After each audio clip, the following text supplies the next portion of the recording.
Good evening. Let me call this meeting to order. This is a regularly scheduled Greer City Council meeting called and convened this evening, March 27th, 2018. Having called our meeting to order, I'd like to ask Councilwoman Judy Albert, if she would, please, to lead us in a pledge of allegiance, and if you care to, remain standing for an invocation for council. I pledge allegiance to the flag of the United States of America and to the republic for which it stands, one nation, under God, indivisible, with liberty and justice for all. Our Heavenly Father, we come to you today so grateful for the many blessings that you shed upon each of us and that you shed upon our city. We pray that you will be with us through this meeting and that you will lead us and guide us in the way that would be pleasing unto you. I ask for your blessings upon our nation and upon our national leaders, that you will guide them in the way that would be pleasing to you. In Jesus' name we do pray. Amen. Amen.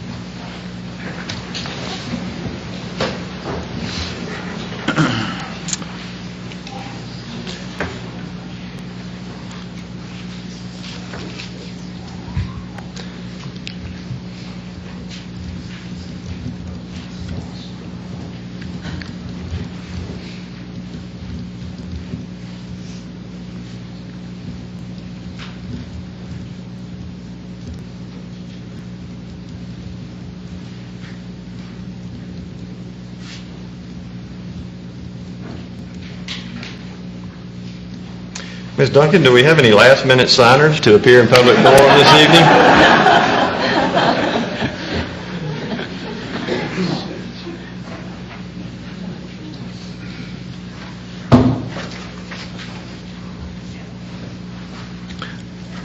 Apparently we do. Mr. Bose. Mr. Bose, the floor is yours if you'd like to come to the podium there. If you would please, sir, as a matter of the record, state your name and address for us. We would appreciate it. I'm Matt Bose, address 11 Matlock Circle, Greer. Sorry if I'm out of breath. I was running up the steps to get here. I'm Matt Bose, founder and owner of the Southern Ground, gastropub that focuses on craft beer and high-quality food. I spoke last time with you guys. In my years of experience in the craft beer industry, I've visited hundreds of breweries across the U.S. and several in Europe. One of the many aspects that I love about this industry that I'm involved in, as I've seen in those breweries and experienced firsthand regularly in my establishment, is breweries are community-oriented businesses that create a casual place for friends and families to gather and enjoy time together. You often walk into a brewery and see groups of friends, young and old, families with young children, and animal lovers with their well-mannered dogs, all in the same place. As I was planning to come before you today, I was doing some research to find an article to share about the benefits other cities have seen when breweries open in their towns. And unsurprisingly, the amount of information I found was endless. Some of the clear benefits to cities are significant tax income, of course, job creation, increased tourism from neighboring communities, and breweries are known to be very generous and regularly organize and participate in charity work like tree plantings, cleanup initiatives, as well as making charitable donations, which we currently do already. And hosting events for charity organizations themselves. Greer's a great city, of course, we all know that. And we love being a part of it, both from a business perspective and as a resident. As we look to grow and add a brewing facility to our current operations, there is no question that we would love to stay in the city of Greer. With this zoning change to allow breweries and brew pubs, I believe Greer will immediately become very attractive to the brewing industry, and in turn, the city and residents will benefit greatly. Thank you. Thank you, sir.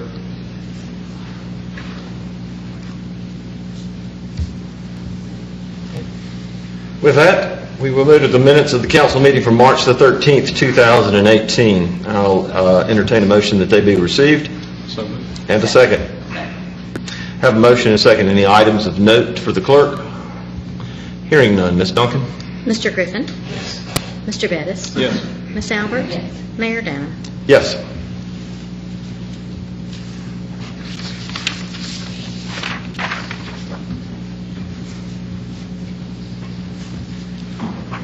Mr. Driggers, if you will join me at the front, we have some employee recognitions to do this evening. Please, sir.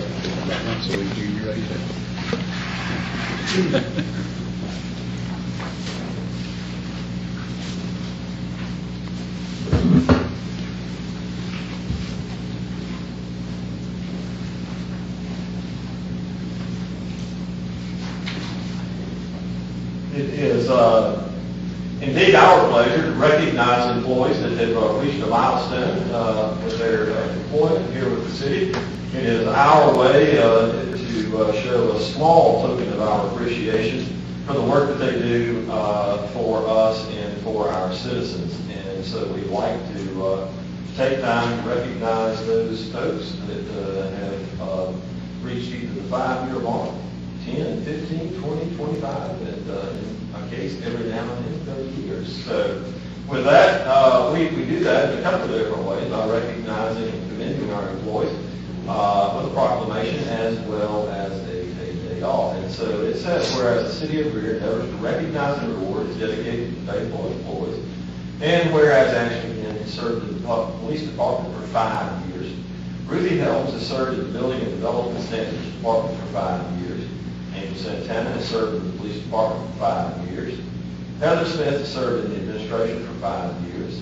Ashlyn Stone has served in the Parks and Recreation Department for 5 years. Nicholas Jordan Williams has served in the police department for 5 years. And Willis Lamar Whitman has served in the Parks and Recreation Department for 25 years. Whereas these employees have served in a distinguished and professional manner, now be it therefore resolved that the City Council of the City of Greer, South Carolina, meeting duly assembled, wishes to officially recognize and commend these employees for the distinguished and dedicated service for which they have performed. And be it further resolved that the City of Greer hereby rewards these dedicated employees with a certificate of appreciation and an administrative day off with pay. Approved this the 27th day of March 2018.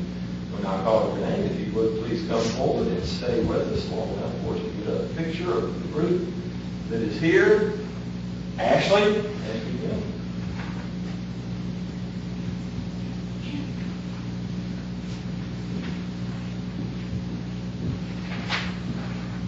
Thank you. We appreciate it.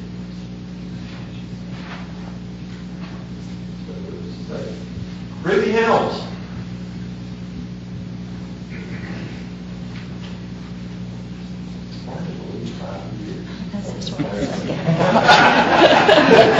Sometimes it feels like Mr. Santana.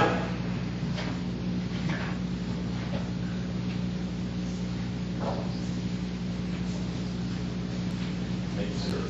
Appreciate your service. Thank you, sir. Heather Smith.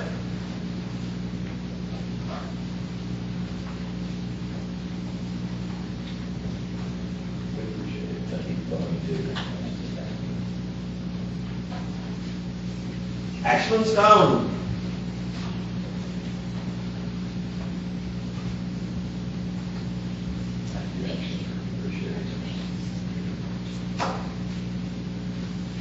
Jordan Williams.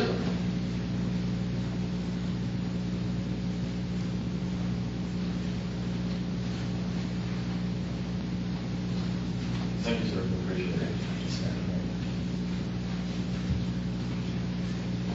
And Lamar is not with us this evening. If you would, please give these folks a round of applause.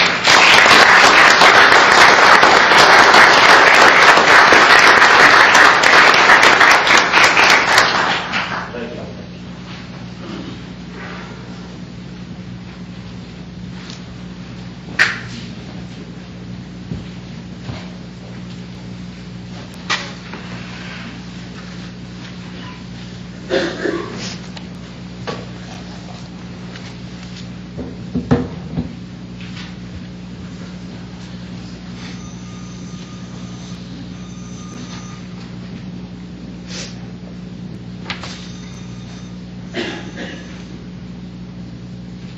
Council, contained in your packet this evening is our departmental reports. You see those on a regularly scheduled basis.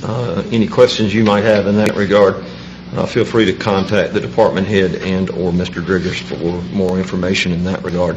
Mr. Seifert will bring us our financial report this evening. Thank you, Mayor and Council. Tonight, we're pleased to bring to you the financial summary performance report for the month end February 2018. Beginning with the general fund, we have revenues recorded of $18,135,497 with expenditures of $13,798,208. That expense number is 9% under budget for the period ended February 2018. Referencing the dashboards, we have a combined positive variance of $3,870,473 and a carrying cash balance of $18,235,000. Moving to the hospitality fund, we are 4% over budget on the revenue with $1,437,690 recorded with expenditures of $1,661,847. The carrying cash balance in the hospitality fund is $956,535.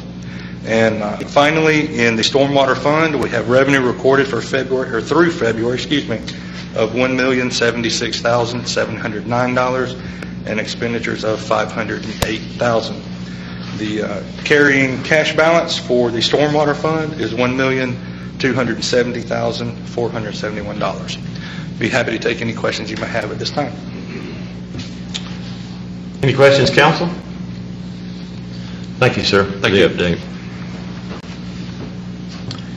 With that, we'll move to a presentation. Mr. Steve Grant, who is our Director of Building and Development Standards, is going to present his annual report this evening.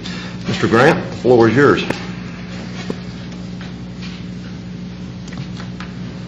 Thank you, Mayor and Council. I appreciate this opportunity to present this report tonight for the Building and Development Standards Department. I'd like to recognize in the audience tonight Ruthie Helms, our building official. You've already seen her, and Kelly McCormick, our planning manager. She's not here tonight. She's under the weather, but I just wanted to recognize them and appreciate what they do for our department and also for helping put this together. Our everyday mission as a department is to promote quality growth, ensure design standards are met, and to verify minimum construction standards are followed, and to provide and protect and provide for the health, safety, and welfare of all Greer citizens and the environment. We have 7 new team members join us this year. Lisa, Brandy, Brandon, and Sam joined our team this year to backfill open positions. Derek joined us as a new inspector position. Catherine joined us as a new part-time administrative assistant. And Jamie joined us as a new part-time code officer. So we had a lot of new faces in the department this year, but they've all bought in and committed to carrying out our mission. They're doing an excellent job, and we're glad to have them on our team. Our department has 3 divisions: planning and zoning, building inspections and code enforcement, and engineering, stormwater, and GIS. And we'll review highlights of each division. Starting with the planning and zoning division, which promotes the city's growth by providing comprehensive planning, land development, and historic preservation coordination services. Some notable activities and achievements in planning and zoning this year. We reorganized the division. Kelly was promoted to planning manager, allowing the hiring of Brandon McMahon as our zoning coordinator, and Brandy Blake was hired to fill a vacant position as development coordinator. We made improvements to procedures and forms, and most of our forms are uniform now and online. Increased training efforts for boards and commissions. The bar went to some off-site training in Columbia. And completed work on the historic preservation grant, and the grant findings will be incorporated into the upcoming comprehensive plan. And lastly, continued efforts to control illegal bandit signs by increased enforcement and contacting business owners. The boards and commissions activity for the last 5 years, if you note, the planning commission cases are the purple numbers and the PAC cases are the gold numbers. They've been trending up since 2010. The bar and the APC have been steady. I would note that the total cases for 2017, that's the number in the green circle, jumped from 73 to 109. That's a 49% increase over last year. So we have very, very active boards and commissions this past year. Zoning permit activity, the signs and commercial permits, the purple and blue lines have been steady this year, and the residential remains very high. It's the yellow line. Annexations this past year, note the map, the blue areas are where annexations occurred. The city grew by 429 acres and increased to 23.81 square miles. Communities added over the last 5 years. We've had steady activity from 2013 to 2016, averaging 5 to 7 new communities per year. In 2017, we had 12 new communities. So considering the high board and commission activity and 12 new communities, the planning and zoning activity has been very high this past year. We can kind of use planning and zoning activity as our first barometer. If they have high activity, then typically all other divisions have high activity the following 6 to 12 months later. And we'll look at that as we go along. Moving over to the highlight the activities of the Building Inspections and Code Enforcement Division. Their mission is to provide for the health, safety, and welfare of the general public through the equal enforcement of all applicable codes and ordinances. Got a couple of large projects I wanted to highlight. First, a large residential development, the Residences at Brushy Creek. It's a complex of 300 apartments. As of today, approximately half of these units have been finally inspected. The rest are still being finished. Projects like this consume tons of inspections and man hours and takes a team of inspectors. So far, we've got approximately 6,000 inspections at this one site alone since it broke ground. The inspections range from footings, structural inspections, mechanical, electrical, plumbing, life safety, sprinkler system, and fire alarm testing. A large commercial project notable this year was Plastic Omnium. They're a mold injection automotive parts manufacturer. Has over 500,000 square feet under roof. That's 15 acres under roof. That's a big roof. That's a big building. Likewise, it requires hundreds of inspections as well and consumed lots of man hours. It's currently 95% complete, and ironically, we've already received plans for 2 major additions to this building already. Let's look at some raw numbers of over the next few slides of the activity this past year. This is a graph of the permits issued since 2000. You can see tremendous growth in permits in the last 3 years. Total construction costs, this is money invested in our community, $348 million this past year. We had more construction activity and investment in 2017 than the 6 years of 2008 and 2013 combined. A graph of the breakdown of that $348 million. The commercial and residential is about even at roughly $130 million each, and mechanical and miscellaneous is about $62 and $27 million respectively. Permit fees collected since 2000. You see those numbers. 2017 is the highest since we've been keeping these records that we have back to 2000. Commercial plan reviews since 2012. You can see the commercial construction activity has quadrupled in the last 5 years with 211 plans submitted this past year. Housing starts since 2000. We had 429 in 2017. That's the 3rd highest in the last 17 years. January and February have been very strong. 83 housing starts in February alone. If that pace continues, it could be a record year in housing as well.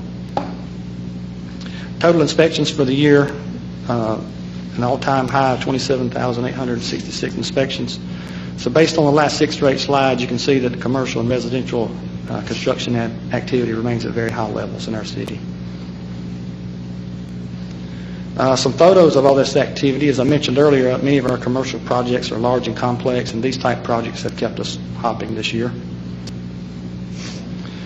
Typical things found during residential inspections. On the left, we had a floor joist cut completely in 2 for a plumbing pipe.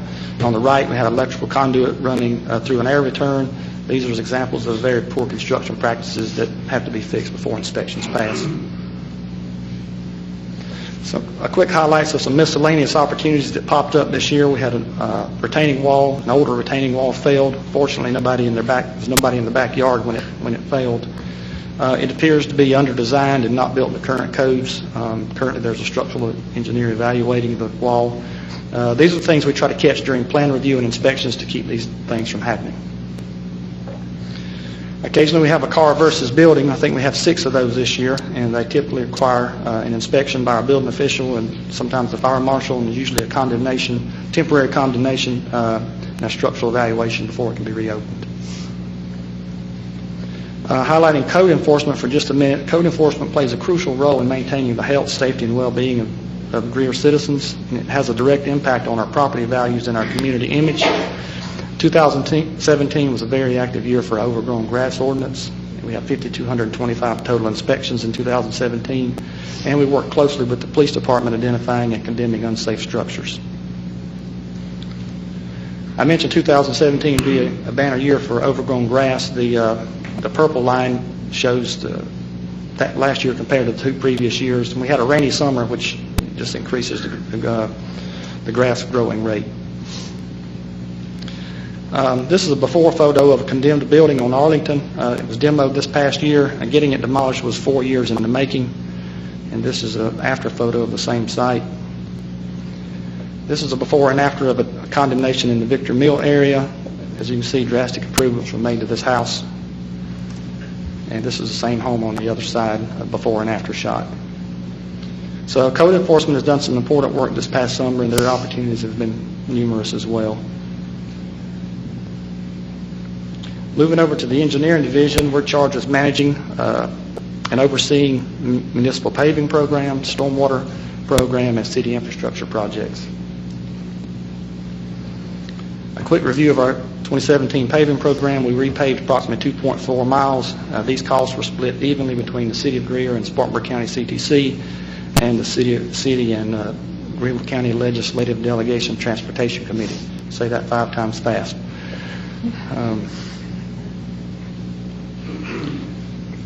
Some pictures here from around the city: Woodhaven Drive, Lemon Creek, and Virginia Avenue. I'd like to spend this moment on our highlighting our GIS activities. Justin Kurtz, our GIS guru, in addition to his daily support functions of the whole department, making maps and updating parcel and address data, Justin took it upon himself this year to update the user interface for our online GIS suite. It now has a more modern look and more modern tools that makes it easier to navigate. Also, Justin recently started training for LUCA, Local Update of Census Addresses. It's a partnership between the Census Bureau and local municipalities to use our GIS database to help ensure accurate census count for the upcoming census. Some highlights from our stormwater program. It's a very large part of managing the city's growth, and a very large part of managing its growth is accomplished through our stormwater program. It exists to protect our waterways from stormwater pollutants generated by construction sites or illicit discharges from commercial or industrial sites.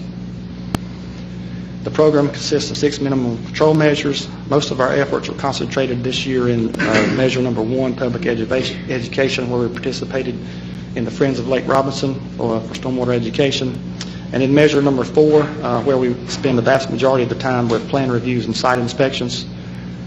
And we'll be spending more time on the other measures in the future as required by DHEC.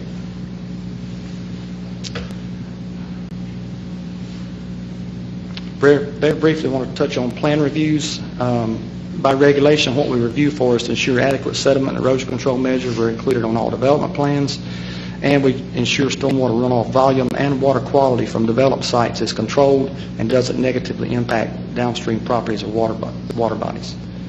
A lot of details are involved in that, but in a nutshell, that's the goal and the purpose of stormwater plan review. Activity-wise in plan review, we had 37 total projects in 2017. The graph indicates a very steady plan review activity the past 5 or 6 years. So on average, this amounts to a new development project being submitted about every 10 days. 90 total reviews for the year. Each project takes 2 to 3 reviews before final approval. These plan reviews eventually turn into active sites. This graph indicates a steady growth in our active sites in 2016 and holding steady in the high 40s in 2017. Currently, we have 50 active construction sites. So it's a very high number of active sites around our city, and we're required to inspect each site monthly and file a report as well. Just a picture of a typical active site. This is Mayfair Station off Jones Road. Some typical things we find during these site inspections that contractors have to correct. On the upper left, the outlet structure has not working properly. I'm not sure if you can see Anthony there and down in the hole pointing at it, but this defect was allowing muddy water to run directly into the creeks. They needed to repair that. The upper right, we had a contractor change a drainage swell that ran on the neighbor, and the neighbor complains. We get those kind of calls as well. The bottom left is a detention pond that needs to have stabilize, or that's a fancy word for planting the grass, and go ahead and get it controlled. And on the bottom right, we had an improper sediment control device. In addition to the monthly site reviews, our stormwater inspector had 350 final residential inspections, 17 road proof roll inspections, and 20 paving inspections. So overall, still a very high level of activity in our stormwater program this past year, especially in plan reviews and active sites.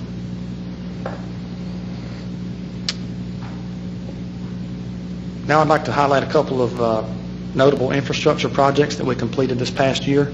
The Brushy Creek sidewalk extension from South Main Street to Century Park. These are some under construction pictures. It was 1,800 feet in length.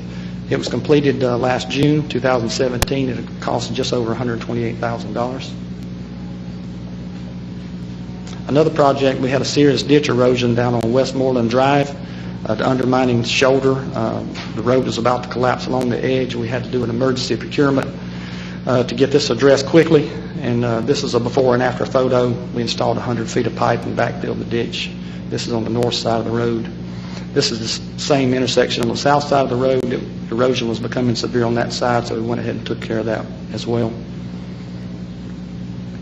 Some current projects that we've been working on but haven't come to fruition yet is obviously our very important downtown streetscape project. It's been planned and discussed for some time now. As you know, Greer CPW has been rehabilitating their utilities downtown for the past year or so, and they're almost complete. So our final streetscape designs are wrapping up. Expected start date is mid to late summer, and the final design details and schedule are being finalized as we speak. Another project that's very important that will support our streetscape project is the public parking and alley improvement project. This project will be completed before the streetscape project begins and will improve the condition and usability of our existing public alleys and parking lots. Note the aerial photos of the parking lots. On the left is the lot behind the depot building, and on the right, the lot behind between Trade and School Street. The scope is to repave, restripe, and improve lighting and landscaping in these lots. Timetables between April and July. A new project that has just gotten on our plate is Trackit. Trackit is a new software that will improve our overall review and permitting efficiency. It'll provide customer benefits like electronic payments and electronic inspection requests. We had a kickoff video conference last week on March 20th with Trackit people, and the implementation is expected to take approximately 12 months. Some accomplishments in our department this year. We had 5 inspectors obtained residential and commercial certifications. 2 of our administrative staff obtained ICC permit tech certifications. Our building official, Ruthie Helms, is current president of the Upper State Code Enforcement Association, and she's on the board of the Building Officials Association of South Carolina.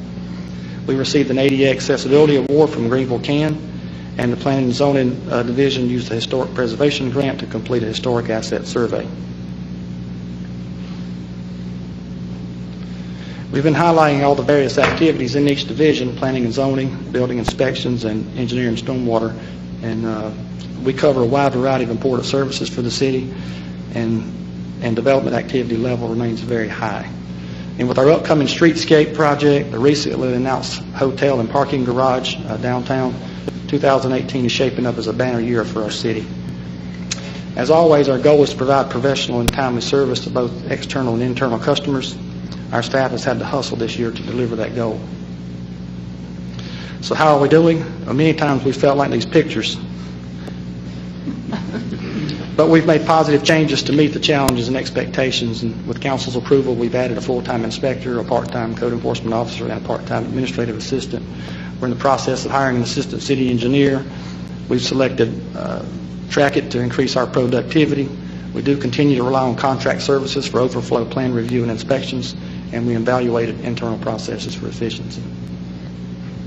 So what is ahead? We anticipate Trackit will improve our efficiency and better manage our workflow. We anticipate continuing to use contract services to manage the workload, and we'll consider strategic addition of staffing to best manage the development needs for the city. This is a picture of our team. This is a dedicated and hard-working group of people, and I'm glad to be a part of them. Again, thank you for your time. I have a couple of hard copies if anybody wants, or I can email you a copy of this presentation if you prefer that. And with that, I'll be happy to try and answer any questions. Council? Busy man. Indeed. Mr. Grant, if I'm not mistaken, on the slide in regards to the pavement, looks like we only got about half as much pavement done in Greenville County as we did in Spartanburg County for essentially the same amount of money. Was that because of reconstruction needs as opposed to simply paving needs, or does it cost us more to have the paving done in Greenville County than Spartanburg County, or do you? A little bit. That's two different contracts. Spartanburg County has a contract, and Greenville County has a contract, so their unit prices are different. That's one thing, and then the other thing, just depending on the conditions of the road, what they have to do to prepare it before they resurface it. If they have to do a lot of full depth patching, that affects the overall pricing as well. Okay. Were we satisfied with the process that we used this year in terms of collaborating with Greenville County to have the roads monitored and assessed in a more data-driven fashion than observation? Absolutely. Yes, sir. The contractor that we used a couple of years ago that assessed all our roads, we're 2 years into that 4-year process, so it's working well. And I occasionally get asked where we stand with our sidewalks and improvements. That's I know we don't have a dedicated sidewalk program at this point, so our plan is still to do that as we can when we can in terms of repairs and replacements. At this point, we're focused on that more than anything else, are we not? Yes, sir. Like you said, we don't have a capital program for new sidewalks, and the skipper and public services, they primarily keep up with the repairs and whatnot. We get phone calls and complaints, and we just pass them along to public services. Well, if you'll pass it along to your folks, I met with 2 separate contractors today, and both of them, one is Greenville-based and the other one is north of here in an unincorporated area. Both of them were highly complimentary of our process and said they found it much easier to navigate and work with than some of our surrounding cities. So we appreciate the effort. Thank you very much. Glad to hear it. Yes. Others? Thank you, sir. Thank you.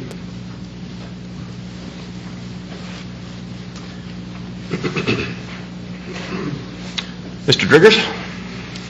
Thank you, Mayor, members of council. There are only so many adjectives for the word busy. We've laughed about this before, and I've shared with you that in our staff meetings, it's the word that we're not allowed to use because all of our departments and all of our staff are very, very busy.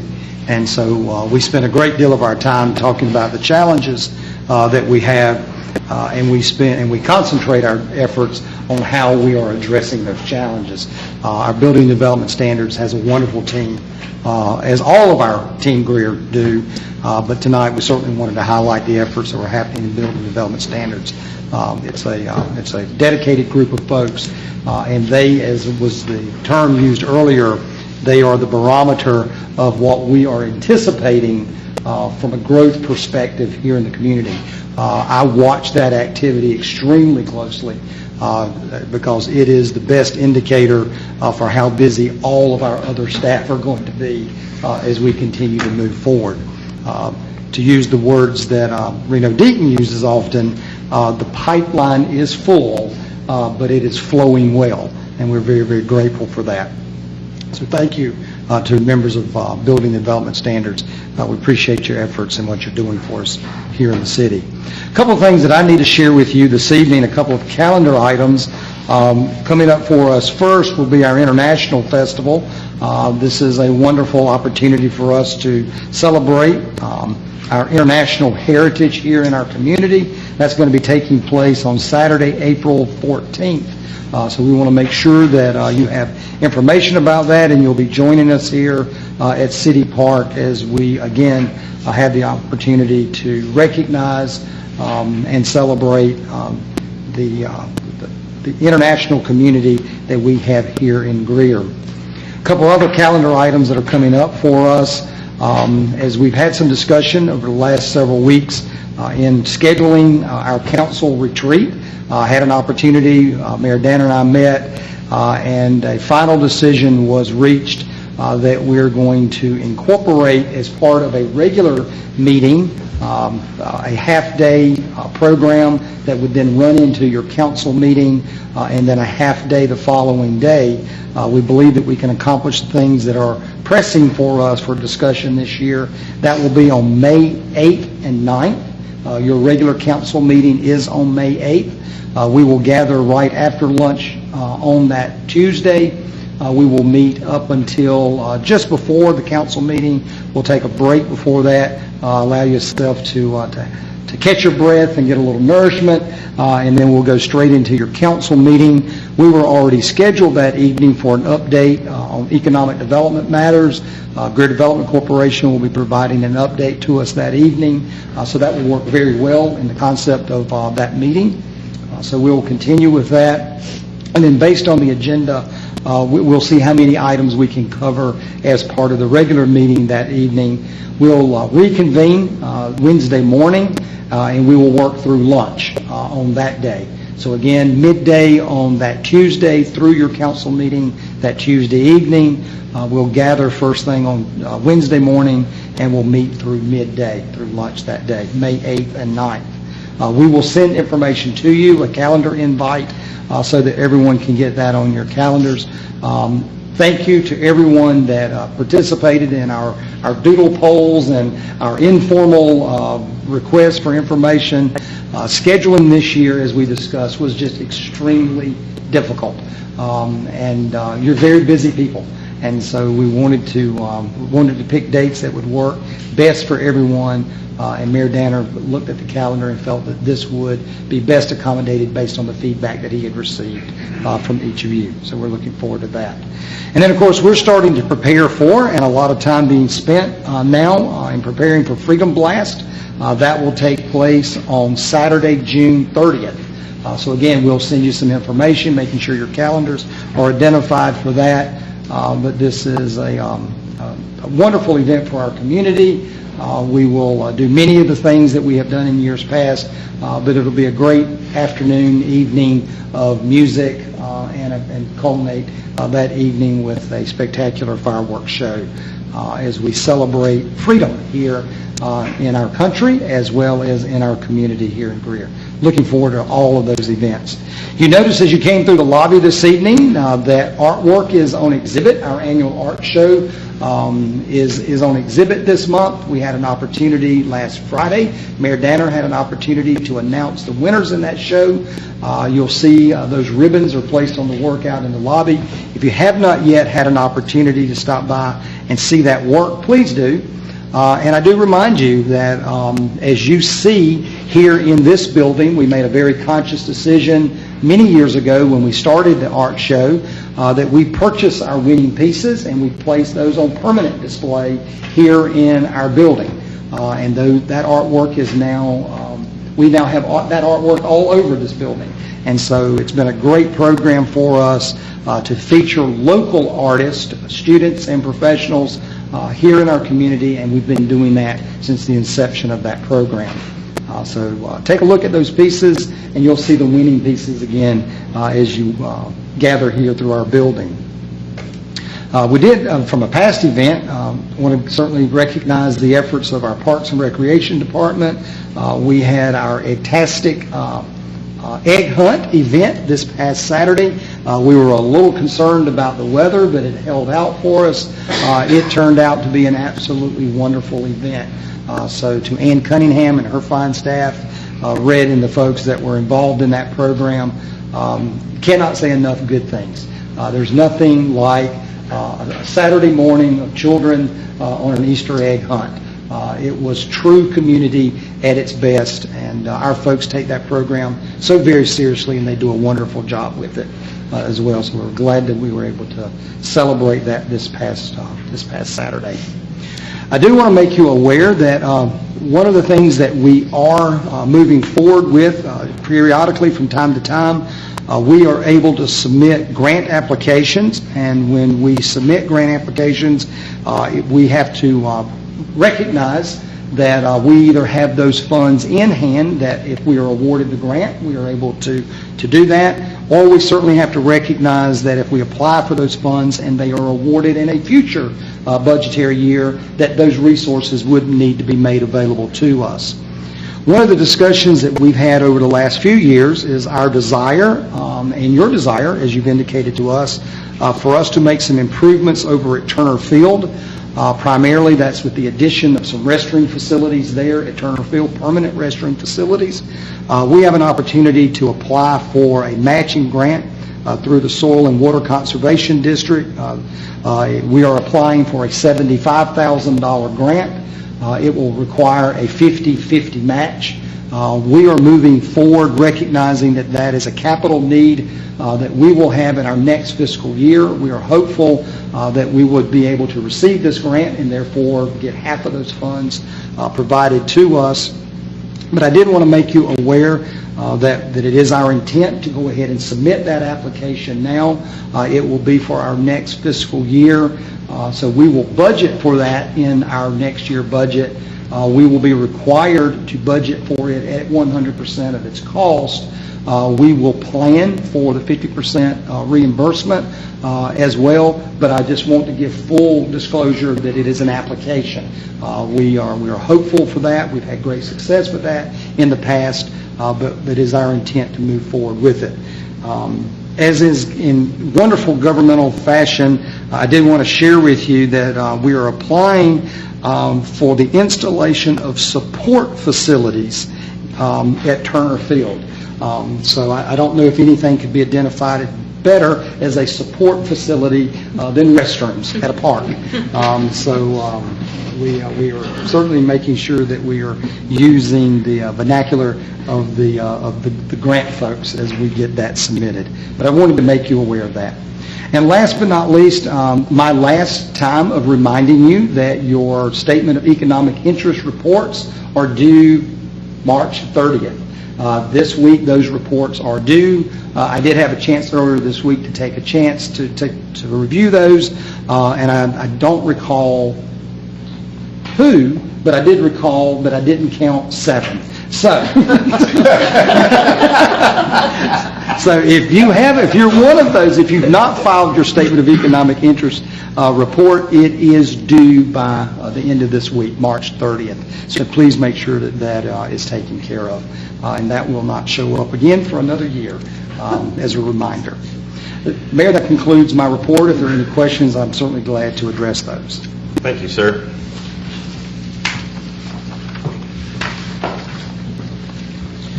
Mr. Watson, the administrator, showed a great deal of enthusiasm about the egg hunt, and I just wondered if you shared that as well, dealing with several hundred kids and several thousand eggs last weekend. I imagine that's quite the event, huh? So we thank y'all for all you do, particularly in that regard. Excellent program. We got to show off a little bit to a group of fellow professionals for the Parks and Recreation Department, and I have received several really nice notes from some of the folks that participated about how much they enjoyed their time in Greer. And so hats off to y'all for what you do for us and for what you do for those from around the state that come to visit us as well, too. We'll move on to old business this evening, of which we have 2 items, the first of which is the second and final reading of ordinance number 8-2018. This is an ordinance to change the zoning classification of properties owned by William Grady located at 124 and 126 Gilbert Street from RM Residential to a DRD, designated Design Review District. Mr. McMahon, any new or additional information in regards to ordinance number 8-2018? No, sir, no new additional information. Having no new or additional information, I'll entertain a motion to receive. So moved. Second. And a second. Floor is open for discussion. Questions? Comments? Hearing none. Ms. Duncan? Mr. Griffin? Yes. Mr. Bettis? Yes. Ms. Albert? Yes. Mayor Danner? Yes. Second item before us this evening is the second and final reading of ordinance number 11-2018. This is an ordinance to amend the City of Greer zoning code of ordinance by adding to Article 4 definitions and Article 5 zoning district regulations to incorporate brew pubs, microbreweries, breweries, micro distilleries, and distilleries within the City of Greer. Any new or additional information in regards to ordinance number 11-2018, Mr. McMahon? No, sir, no new additional information. Hearing no new or additional information, I'll entertain a motion to receive. So moved. And I'll need a second, which we now have. Floor is open for discussion. Questions? Comments? Hearing none, Ms. Duncan? Mr. Griffin? Yes. Mr. Bettis? Yes. Ms. Albert? Yes. Mayor Danner? Yes. In items of new business this evening, we have the Greer Commission of Public Works Letter of Intent. Mr. Mayor, members of council, in your package is a communication from Mike Richard, the general manager at Greer CPW, with some supporting information as well concerning the desire to submit a letter of intent for their continued participation in the PMPA program. As you may be aware, the PMPA program is a consortium of municipalities that own 10% of the nuclear power station with Duke Energy. It is a renewable partnership that they have to consider on a periodic basis, and that is coming up for them in consideration over this next year in discussions. They are indicating that they'll spend probably about the next year, year and a half working through that process. The letter of intent, which was passed by the commissioners of CPW earlier this week, is not obligating the city or CPW. It simply says that we, in good faith, would continue to negotiate our participation in the PMPA program. If there's any additional information that you would seek, they are certainly glad and willing to come. We could hold this over, and they're certainly glad to come and present additional information. But what they have advised is this is not a commitment at this point. It again is a good faith statement of intent to negotiate a renewal of that agreement. If that is satisfactory to you, they are asking of our council by resolution to approve that letter of intent, indicating the city's willingness to enter into those discussions and negotiations.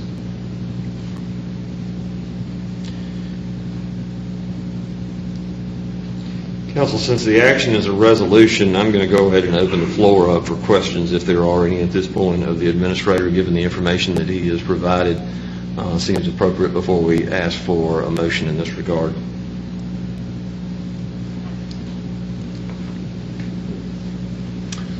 Hearing none, then I'll entertain a motion to receive. So moved.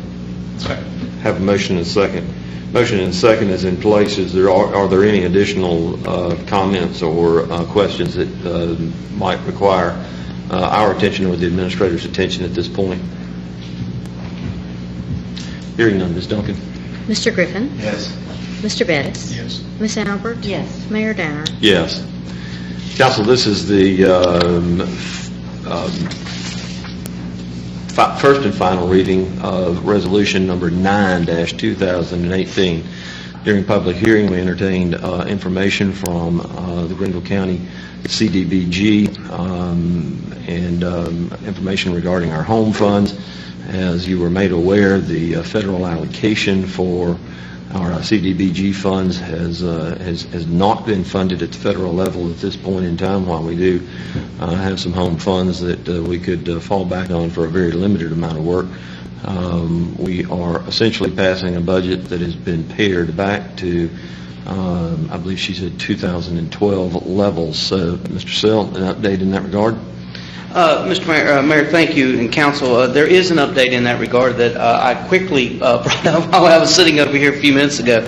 As Council was probably aware, I think it was last week, Congress passed the omnibus spending measure for the upcoming year, and in that particular measure, it did include funding for the CDBG and the home funds for 2018. So that's really good news. And just to kind of give an indication of what kind of numbers that we're taking a look at in regards specifically to CDBG and home funds, the 2017 funding level for CDBG was at $3 billion, and the home funds were funded at $950 million. In the omnibus bill that was passed last week, the CDBG funding increased to 3.235 from zero that was proposed in the White House budget and for CDBG, and then 1.3, almost $1.4 billion for the home funding. So an increase in both of those line items. I do not have any information in regards to how that will affect the proposed budget that was given to us during the public hearing from GCRA a couple weeks ago, but we will be following up with them to see if, as they indicated, that they, once they get that number comes into Greenville County as to what will be allocated to the city of Greer, we will provide council an update in regards to what that effect is. But at this time, we are asking the budget allocations to be approved as they were presented during the public hearing a couple weeks ago, and the numbers that were presented during that public hearing are the numbers that are contained in the resolution that's before you. On a side note, the council packet that you have tonight also includes the subrecipient report based on the applications that they received for subrecipient funding. That report is included in there. The recommendations for allocations of that $41,000 is included in the resolution as well, and as it was presented during the public hearing. And with that, I'll be glad to answer any questions council may have. Council?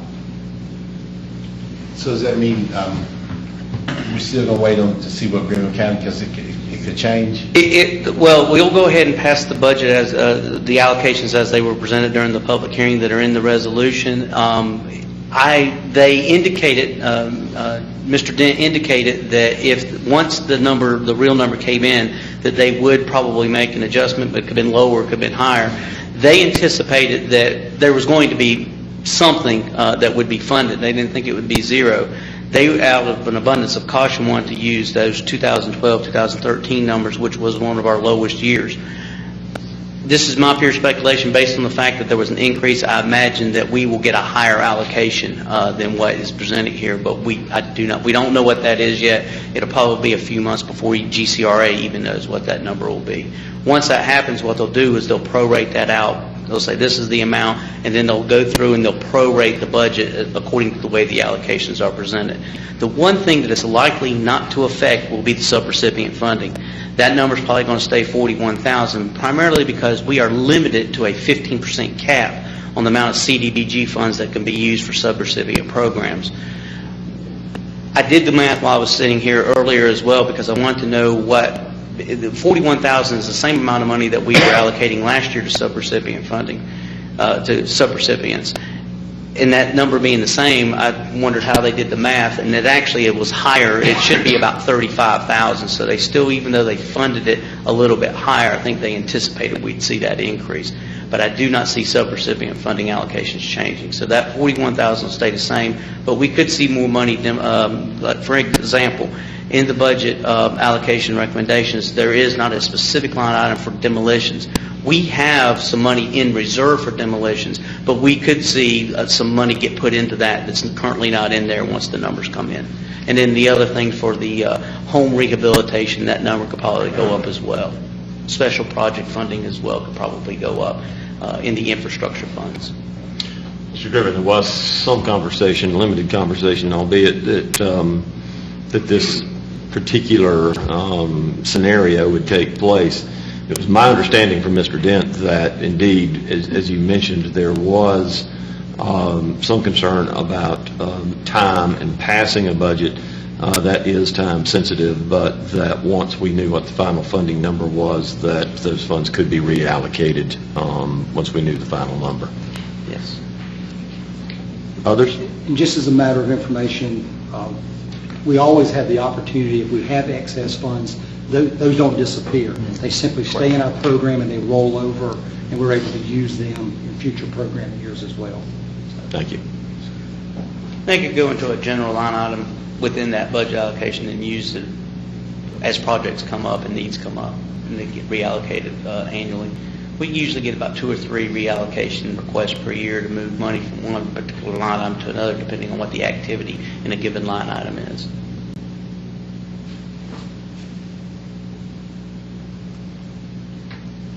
Mr. Duncan, do we have a motion and a second? I'll entertain a motion to receive. So moved. And a second. Floor is open for any further discussion or questions? Comments? Here. I was just going to say, it seemed like in the past we had a lot more information and discussion about how these subrecipients were allocated, and we didn't really do that this year, it didn't seem. I'm always interested to know how they decide to fund Helping Hands at 100% and don't give Senior Action anything, and they fund Creative Advancement Center at 100% and cut back the others, but we didn't really have that discussion. Well, I'm sorry, I can't pronounce her last name, but Nawabadu. Ms. Nawabadu spent some time on that, or Mr. Dent did one. They are evaluated on a basis in regards to their overall impact to the community, and I know that there was some discussion this year about either insufficient information or inadequate information, and there was also some funding that had to be moved around to because we had more applications than we had money. I know some of the ones that did get funded were funded at less than half of what they asked for. We had one application that was a new application this year for Senior Action that didn't get funded at all. A few factors go into it, Mr. Bettis. There is a scoring process that they use, and that sheet's included in your pack as well, where they evaluate several aspects of an application. Some of those details, I don't have the detailed information, but they have categories about eligibility, the experience in conducting the particular project, administration of the project, and what the content of the project is, and then of course the application as it's submitted. They score that out and they come up with grand totals, and it kind of gives them an idea of how the application rates in regards to whether or not they should fund it. One of the things I think, and I've had a lot of discussion with staff regarding this, and we've had questions from time to time, is the impact a particular program has on the community, the number of participants that are served, for example. You may have one program that is a good program, and it may serve 65 folks, but you might have another one that 635 individuals are served. And I think that weighs into determining what the funding levels ought to be as well. That's based on discussions with GCRA staff and looking at the way the applications come in on an annual basis. That gives you an indication in your pack of what the types of programs are going to be carried out, but they also include, if you say we're going to serve 1,000 people and you ended up only serving 50, that may factor into whether or not how you fund it versus if you say you're going to serve 1,000 and you serve 650 people. So they look at that experience and they make a determination. So the funding doesn't always seem to match up, at least in our eyes, and take a look at it with the score. So we know there are other factors that they weigh in the recommendations. Just to clarify, though, these are recommendations based on those factors. It is at Council's discretion to determine how those funds are allocated for subrecipients, and the changes can be made by Council. We have recommended changes in the past, and they are always accepted. And so there's no, it is at Council's discretion to make those determinations. The information that's provided in the packet is just a guide to help you decide what you want to do. Others? Ms. Duncan? Mr. Griffin? Yes. Mr. Bettis? Yes. Ms. Albert? Yes. Mayor Danner? Yes. Thank you. Thank you, sir. First and final reading of resolution number 11-2018. This is a resolution adopting the City of Greer fraud risk management policy. Mr. Seifert. Thank you, Mayor and Council. If I may briefly ask for your indulgence, I'd like to introduce a student to you. This is Joseph Van Slyke. He's a senior at Greer Middle College Charter High School and is finishing his time there and will be attending the Citadel next fall. He's been interning with us since last September in the finance department, has done a great job for us, has seen a lot and experienced a lot of our processes, and hope this time with us has been beneficial for him and given him a moment to learn some real life experiences. His last couple of weeks, we will be lost my train of thought there. His last 2 weeks of the program, we'll be rotating him through a couple of the other city departments, let him see some processes in those departments. The two policies that you have before you tonight that we'll be discussing were what we tasked Joe with for his senior project in this internship program. So he's taken the documents and the research that we provided him, then he's done the research himself, done the initial writing on these policies, and then gone through the review process with Susan and myself, which has probably gone through 15 revisions, and then we took it to our management team yesterday in our team meeting there, went through some other revisions that Joe's probably not even aware of at the moment. But just wanted to take a moment to introduce Joe to you, publicly say thank you to Joe. We've really enjoyed having you here and doing a great job for us. And of course in the future we do wish you well. So if you'd like a moment to say anything. So when Mr. David gave me the papers to do the research, he told me that, okay, Joe, like no one has read these before. And I was like, oh, really? I was so happy. I was really excited that for this experience. I want to thank my business partner, Ms. Susan Howell. She has dealt with my drama for the last 8 months and helped me out, getting me accumulated with what city administration is all about. I want to thank, especially thanks to Mr. David for helping me out as well. And for my senior project coach, Ms. Bishop, she's the one who has helped me along the way, graded all my research, and I just want to thank, also my mom's here too, I just want to thank her for her support as well for my family, and yeah, that's it.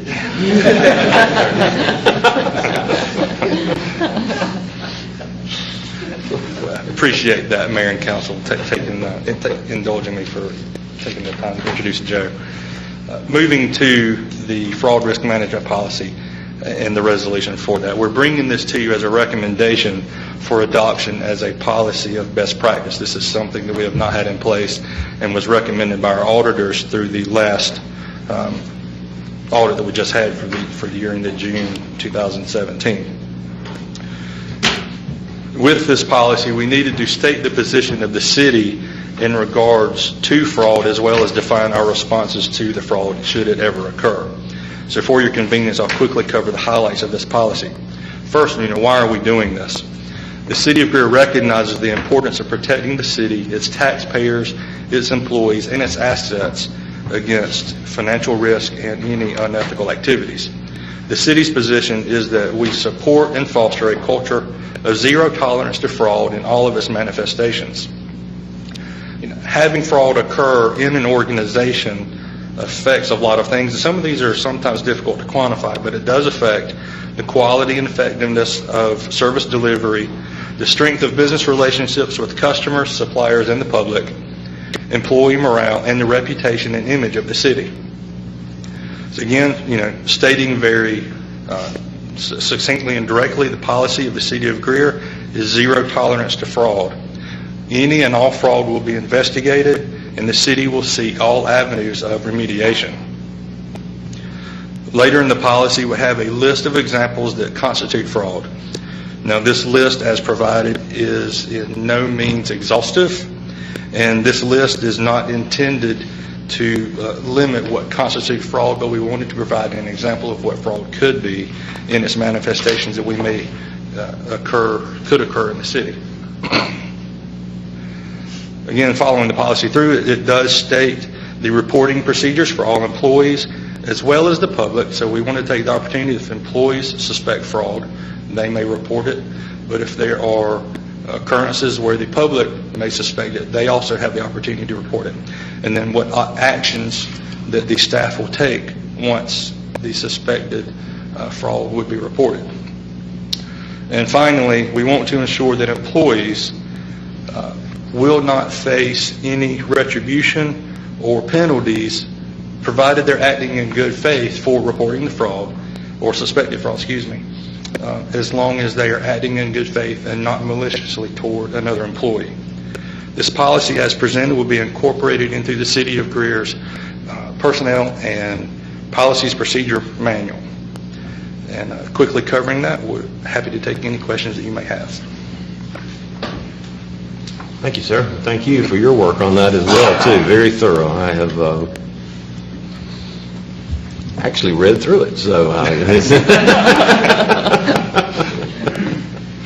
yeah, I felt like my toes got stepped on a few times for receipts I couldn't find or something that I didn't turn in. So, yeah, always good to have that in place. Council, any questions, comments in that regard? Anything that might be a benefit to you as we adopt this and the next one by resolution? Well, again, thank you, all three of you, for your work on that, and we appreciate the time spent with that. Also appreciate the Middle College sharing some of their best and brightest with us in several different departments, I understand, as they intern here and hopefully gain a valuable experience that they can take on and use in their career or schooling or wherever it may find them in the future. So with that, we have the first and final reading of Resolution 11, 2018. Do I have a motion in that regard? So moved. Second. And a second. Any additional information needed? Questions? Comments you'd like to make? Hearing none. Ms. Mcdonald? Mr. Griffin? Yes. Mr. Bettis? Yes. Ms. Albert? Yes. Mayor Danner? Yes. For the purpose of this discussion, we'll also go ahead and do the first and final reading of Resolution number 12-2018. Now, obviously, this has a little bit of a different twist on it. It's in regard to our purchasing cards and credit card policy. So with a motion and a second and the floor open for discussion, I will ask Mr. Seifert, if you will, to give us an overview of the new policy in regards to the purchasing cards. Excuse me. Thank you, Mayor and Council. As stated for the other policy, this is a policy that we do not have in place, and it is recommended as a best practice. As you are aware, we've had purchasing cards and or credit cards for a long time, going back 5-10 years at least, but we have not had any policy in place for the use of those cards. We have practice in place, and we have verbal directions and verbal instructions, but not a written policy. So we needed to get the documents in place to have this written policy. Just briefly again, covering the policy as it's presented, there are certain positions that as they come into the city and are hired, and those are generally supervisors and department heads, and there are a few other employees in the city that are issued cards depending on their position and the responsibilities that they handle, so they gain access to procurement if they're out in the field. But predominantly it is supervisors and department heads that are issued cards to aid in the acquiring of goods and services and to help streamline procurement and the accounts payable processes. Highlighting just a few purchases that are prohibited unless there is an exception and authorization from the city administrator. Just a few of those could be alcohol and or tobacco purchases, personal purchases, and cash advances. Two of those in particular, personal purchases and cash advances, are going to be prohibited regardless of ever. They're just prohibited. All card holders will be required to maintain and turn in receipts for their purchases, which are then reviewed and validated by the finance department. This policy describes the responsibility of all card holders and actions to be taken by the card holders and the finance department, as well as the security measures that employees should follow. The final section of the policy addresses disciplinary action that may be taken for habitual offenders of the policy, as well as fraudulent purchases. And then the last page and last item of this policy is an employee agreement that must be signed and returned to Human Resources that will be kept in the employee's personnel files. The agreement states that you have received, read, and understand the policy and will follow the rules of that policy. This purchasing card, credit card policy, once passed, if and once passed, will be incorporated into the financial policies that council adopted about 3 years ago, if I remember correctly. I'd be happy to take any questions you have on this policy. Council, the motion, second, the floor is open for discussion or questions, comments. So moved. Second. So Oh, excuse me. a bona fide meal would be any time you're on city business? Okay. Correct. We didn't want, obviously, we don't want somebody, spending the city money on a personal meal when it's not, there is no city business-related activity, with it.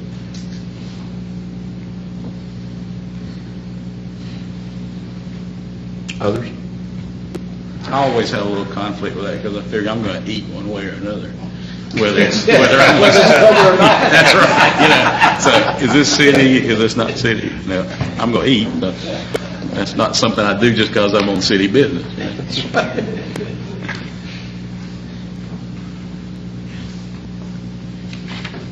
It just dictates which card you pull. That's right. Yeah.